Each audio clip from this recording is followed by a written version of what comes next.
Well, here we are. We are almost 5 days through this campaign here in Canada.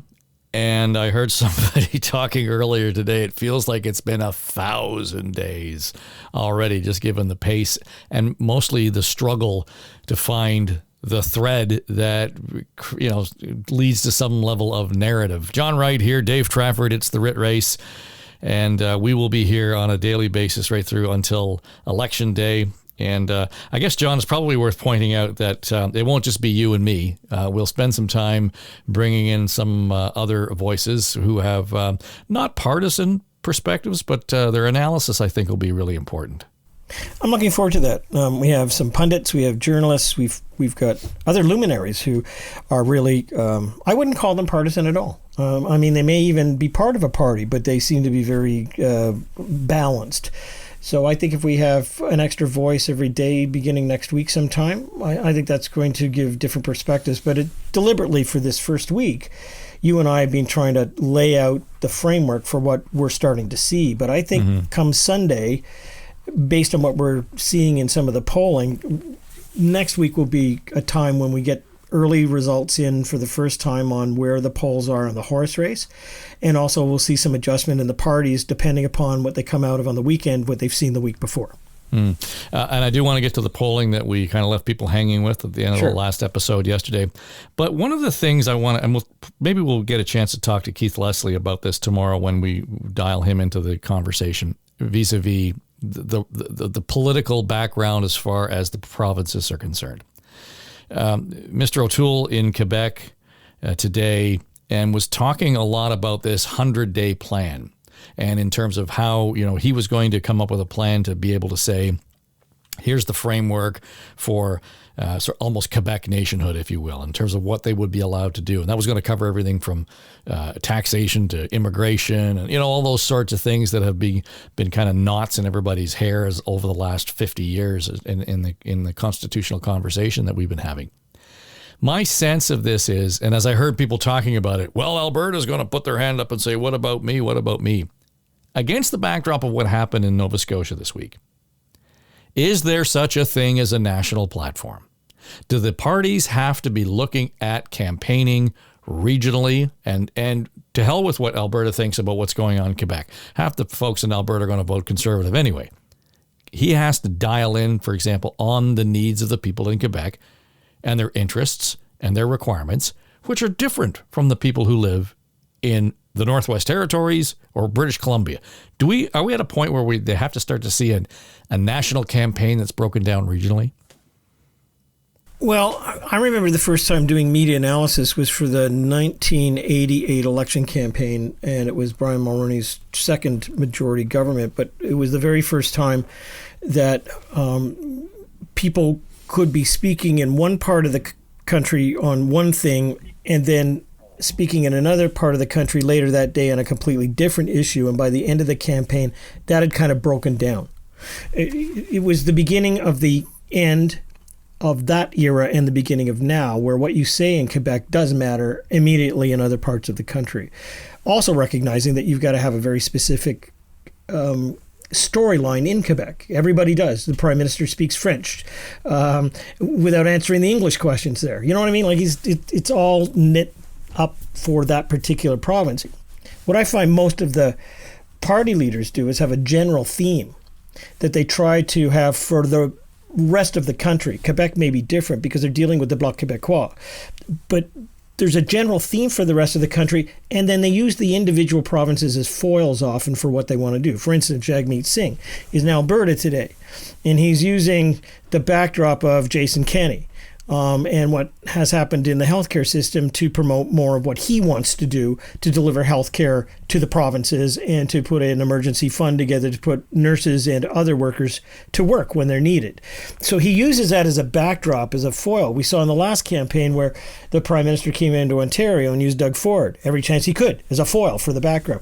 I'm not getting a sense of that this time from the major party leaders. What I get a sense of is they're actually going into the provinces and they're using them as props as opposed to foils. And they're trying to put plans in that are going to get the voters in that province specifically dialed in on their campaigns. So it doesn't bother me that you're seeing Erin O'Toole come out with its 100th Day campaign and having it catering specifically to Quebec, because even if Alberta puts its hands up, I don't think he's going to be able to do much about that. I mean, he has to pacify Quebec. He's got to have a showing there, because the Prime Minister has already allowed them to rewrite the Constitution and some of the things in it. I guess it gets to the point where it is at their own peril. They try to come up with a platform or a campaign where one size fits all. And particularly what we have seen in the COVID era, where each of the regions, each of the provinces, the jurisdictions have found their own way to deal with COVID. Why? Because it affected them differently. Their economies are different. And I think that was really pronounced during the pandemic. Yeah, it was. But then again, I guess I come from the campaign school that says you should have themes that touch right into the voting pocketbooks or the voting hearts of the individuals who you want to motivate to go out. I mean, let's think of it this way. You're really trying to have a bit of an advertising campaign to get people to get off the couch and go and buy your brand. Mm-hmm. And so you want to dial right into them as the same way as someone selling an ad would, to catch their attention. Let's caveat all of this by saying it's early on in the campaign. There are some things that the Conservatives want to get out early so that they don't have to deal with it later when more people are paying attention. There are campaign themes that are being tested. And the Prime Minister is now finding that he can't necessarily have a single note press conference. He's answering questions about Afghanistan and a series of other things. And the questions for him were pretty tough today, where he was. But on the same hand, there has to be a general theme to what your campaign is about. You can have flexibility, but everything should be tying into that. Or it should be pointing out the disparity between you and the other candidates who may leave you behind. Mm-hmm. Right now, it's not so much provincial as it is substantive on the policies. So let's get into some of the numbers that we started to talk about yesterday. And, they were fairly granular. It was interesting to see as you began to lay out what the priorities were across the country as far as the issues that are resonating with Canadians. I think you made the point generally that, say, the top 5 were not really traditional liberal issues, that in fact they were issues that were falling into the bailiwick or the area that the NDP and the Conservatives are beginning to and have already started to carve out their real estate there. And affordability was, primarily the big nut at the top of that list. Interesting to hear the Prime Minister start talking about affordability, as you point out, early in the campaign, but it took 5 days. Yeah, and he started talking about it today, saying that he wants to make this about being more affordable for the middle class, and that he said, look, we taxed the rich last time, and so we began that process and we want to keep on it. It's the first time he's really talked about it in that way. Coincidental to the poll being released this morning. I mean, I don't think it influenced them particularly, but I think they're probably seeing it as well when the other two are talking about it. But then he pivoted and went into long-term care. That was the big focal point for him today, in saying that he wants to invest in the shortfalls brought about from the pandemic, having seen what happened there, to, raise the amount of money support workers get paid, to try and increase training and support, to hire 50,000 more personnel workers. Like, he went on and on about all of that, which is fine. But at the end of the day, the federal government doesn't do that. That's the province. And there have been provinces have said, outside of sending the troops in when we've requested it, just give us the money and let us spend it on those things. So it's a bit of a hollow pledge in a way for the specifics, when in fact it's up to the provinces to decide that. So it was affordability day for the Prime Minister, and it was also healthcare day and long-term care day. But it was also a series of questions about, again, Afghanistan. And I noticed, an aggressiveness in the media, where they were saying, he started taking shots at the Conservatives, saying about conversion therapy, that the Conservatives, in fact, have not downplayed that or changed their minds on it. But then it shot back, and the media shot back and said, but you were in Parliament, and that bill under your watch as well didn't get passed. There were a number of different cases. He went after the Conservatives on the abortion issue, which is now, that's the second day it's been raised, especially following on the fact that Erin O'Toole did raise it in Quebec. But he was saying that there's a an area within the platform of the Conservatives that deals with conscience, and it's the conscience of caregivers and the conscience that they might say no if it's against their conscience. And he was criticizing that until someone in the media pointed out that his own Attorney General in November was actually defending conscience of care providers when it came to the right to die. Mm-hmm. And the answer of the government then was, well, just refer it to somebody who would be okay with it. Yep. So, I mean, almost every time he's moved forward with trying to pin the Conservatives down on what look like contradictions, somebody's also found a contradiction for him. On the whole, though, a better day than before for the Prime Minister, because he was able to talk about not just affordability, but something dealing with long-term care, but still had to deal with the Afghanistan issue and had to answer a lot of questions about that.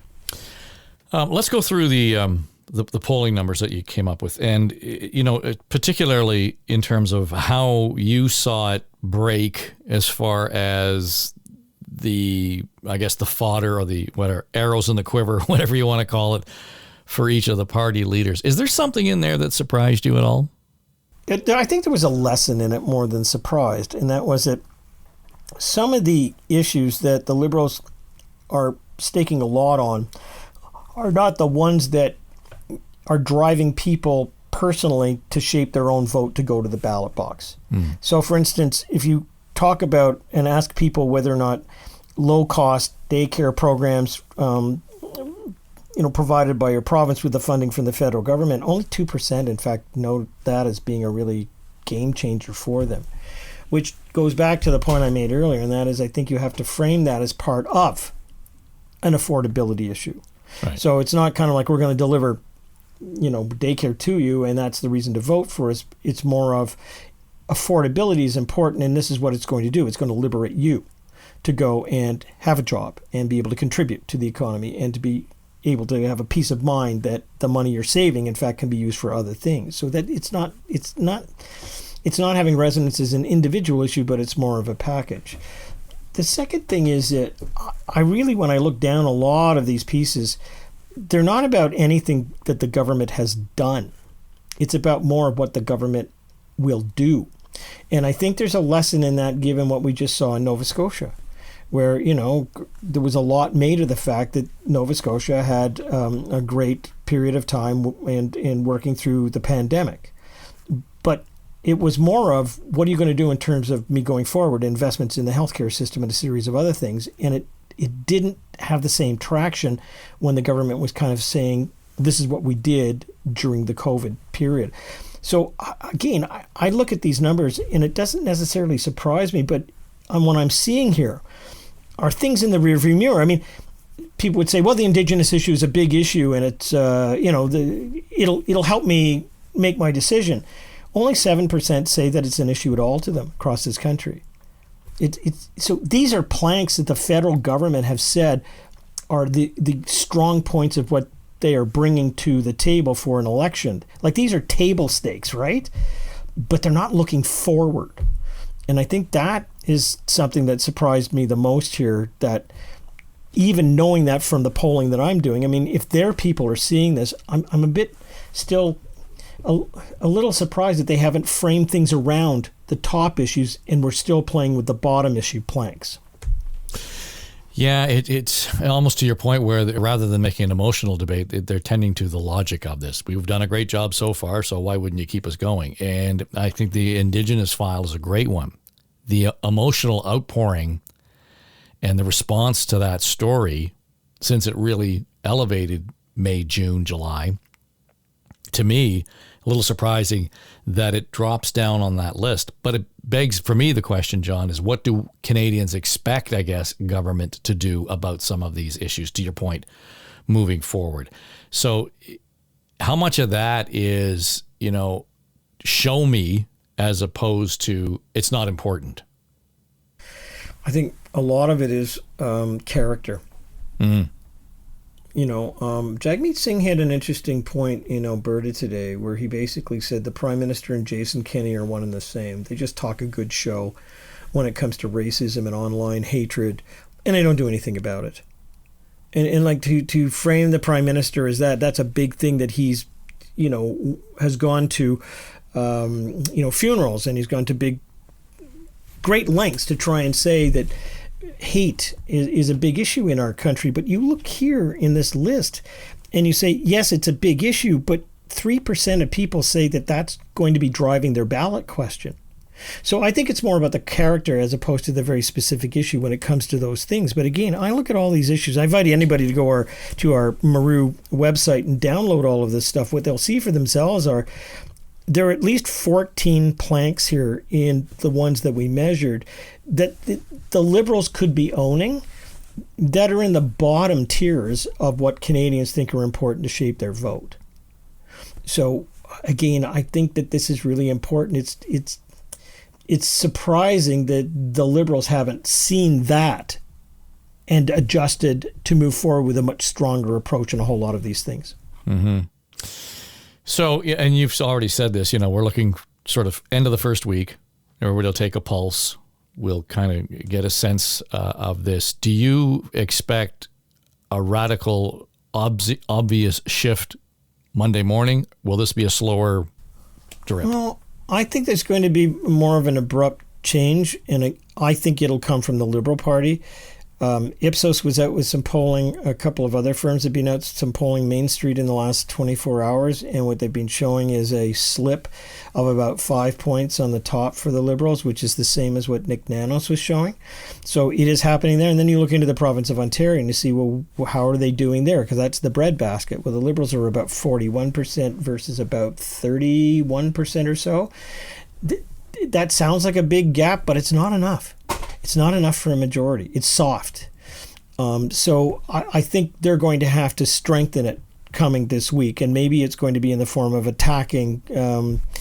It might be attacking Jagmeet Singh, but it'll have to sharpen it even on Aaron O'Toole. The other thing we haven't talked about, and I wonder about, and I don't know what the polling is going to show on it, but we're still going to go and vote in a COVID campaign.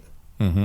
Nature, right? How many people are actually going to show up at the polls to do the voting? How many people are going to go through the complication of downloading the vote, the mail-in vote? And I was hearing yesterday, it was interesting, they said that with all the mail-in votes that they expect to get, it may be a couple of days before we actually know who has won a particular riding.